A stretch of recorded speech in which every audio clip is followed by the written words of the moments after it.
मंत्री जी जी आप स्वास्थ्य में कुछ सुधार है आपके? जी हाँ, धीरे धीरे सुधार हो रहा है। ये घटना कैसे हुई थी आपके साथ? घटना 21 तारीख को 10:30 बजे हम अपने दुकान से भारत संकल्प यात्रा में जा रहे थे कुम्हारा जुड़वानी।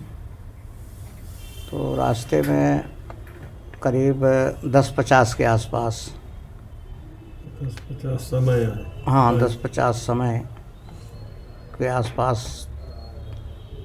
एक मोटरसाइकिल जिसमें 3 लोग सवार थे तो हमको ओवरटेक किए।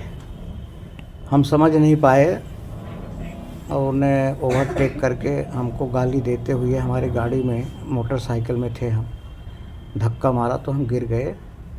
और उसके बाद उनके पीछे 3-4 और मोटरसाइकिलों में लगभग 10-12 की संख्या में और नकाबपोश लगाए हुए थे और हथियार सब लिए थे।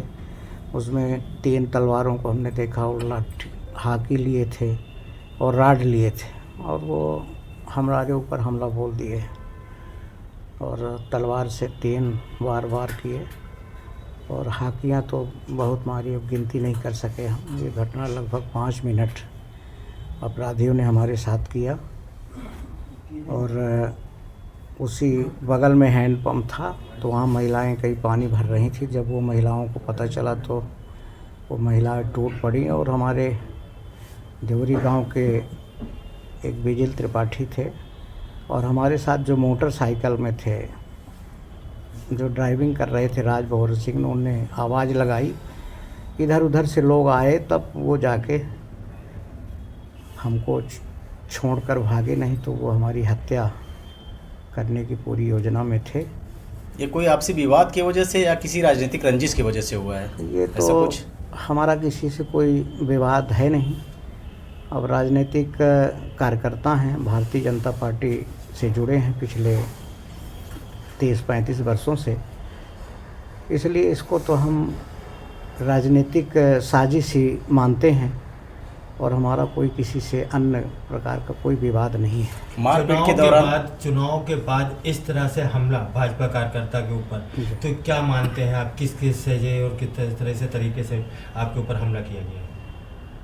हम तो ये मानते हैं कि ये पूरी तरह राजनीतिक बदले की भावना का हमला है और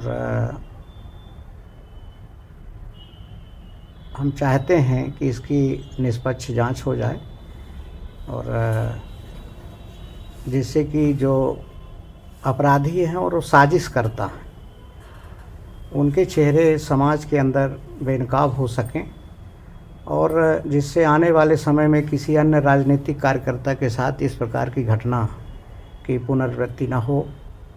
और हमारे पास कई लोगों ने बताया, देखने आते हैं लोग तो ये बताते हैं कि सिमरिया में इस समय दहशत का माहौल है, ख़ास तौर से हमारे राजनीतिक कार्यकर्ता और व्यापारियों में बड़ा दहशत है। और इसलिए आवश्यक है कि जो आरोपी हैं और साजिश करता हैं उनकी गिरफ्तारी शीघ्रता से हो जाए तो निश्चित तौर पर वातावरण में सुधार हो सकता है। क्या हमलावरों की जो नियति थी मारपीट करने की, तो इससे भी जोड़ा जा सकता है कि एक बड़े नेता पर हमला किया जाए जिससे ये कार्यकर्ता चुप रहें और दहशत का माहौल बनता रहे, मतलब सबकी जुबान बंद हो जाए? ये भी हो सकता है। अब ये उनकी क्या योजना हो सकती है जो हमसे विरोधी सोच रखते हैं, लेकिन आप जानते तो हैं कि राजनीति में लोग हर हथकंडा अपना करके और अपने विरोधियों को चुप कराने का प्रयास करते हैं। पुलिस सहयोग कर रही है इस घटना में? हमको पूरा भरोसा है कि पुलिस प्रशासन और मध्य प्रदेश की भारतीय जनता पार्टी की सरकार, हमारे रीवा के जो अभी उप मुख्यमंत्री हुए हैं माननीय राजेंद्र शुक्ला जी, रीवा के सांसद माननीय श्री जनार्दन मिश्रा जी, और जिस पार्टी को हम बिलोंग करते हैं भारतीय जनता पार्टी में जो पूर्व के विधायक थे केपी त्रिपाठी जी, और भारतीय जनता पार्टी संगठन हमारी पूरी मदद कर रहा है। और हमें पूरा भरोसा है कि जो अपराधी हैं और साजिश करता हैं उनके चेहरे बहुत जल्द बेनकाब होंगे और अच्छा होगा। एक चीज़ और, क्या हमलावर जब आपके ऊपर हमला कर रहे थे उस समय कुछ ऐसी बात कर रहे हो जैसे कि लगे कि नहीं राजनीतिक बातें, कुछ ऐसा कुछ नहीं, वो बात किसी का नाम लेना? उस समय तो केवल वो हमको गाली दिए हैं और गाली देने के बाद हमला शुरू कर दिए हैं। किसी विपक्षी नेता का नाम वगैरह कुछ ऐसा? बाकी किसी का नाम हमारे सामने, चूँकि अब वो हमला कर दिए और हम गिर गए और हमारे साथ ताबड़तोड़ लाठी और डंडे से, राड और तलवार से, 3-4 तलवारें हैं, जैसा हमने कहा 3 बार किए तलवारों से। एक हमारी तलवार सर में लगी, एक मफलर और जैकेट पहने थे वहाँ लगी, और एक लगी तो छट गई। तो उनकी पूरी योजना थी कि इनको जान से ख़त्म कर दें, जिससे कि एक बड़ा राजनीतिक कांटा को दूर किया जा सके। इस घटना के बाद हम कुछ कार्यकर्ताओं से भी उनका अभिमत लेना चाहे जी। तो उनके अंदर भय था कि हम कुछ भी नहीं बोलेंगे, जब हमारे नेता के साथ इस तरह की घटना हो सकती है तो हम लोगों के साथ भी ऐसा होगी, इसलिए हम इस घटना को लेकर कोई जवाब नहीं देंगे।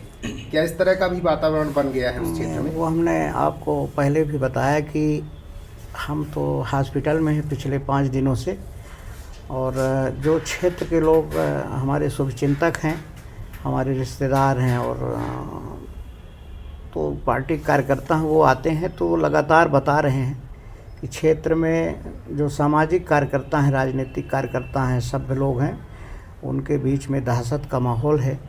लोगों को लगता है कि हमारे ऊपर कब हमला हो जाए, तो दहशत तो है।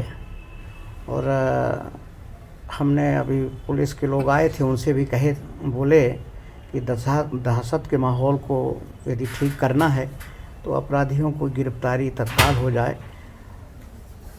जिस तरह से आप कह रहे हैं कि दहशत का माहौल है, तो किस तरह का दहशत का माहौल है, किसके द्वारा किया जा रहा है, कुछ सच्चाई से बताइए कि मतलब हम लोग समझ सकेंगे किस तरह के दहशत। अब देखिए, राजनीतिक रूप से जैसा हमने बताया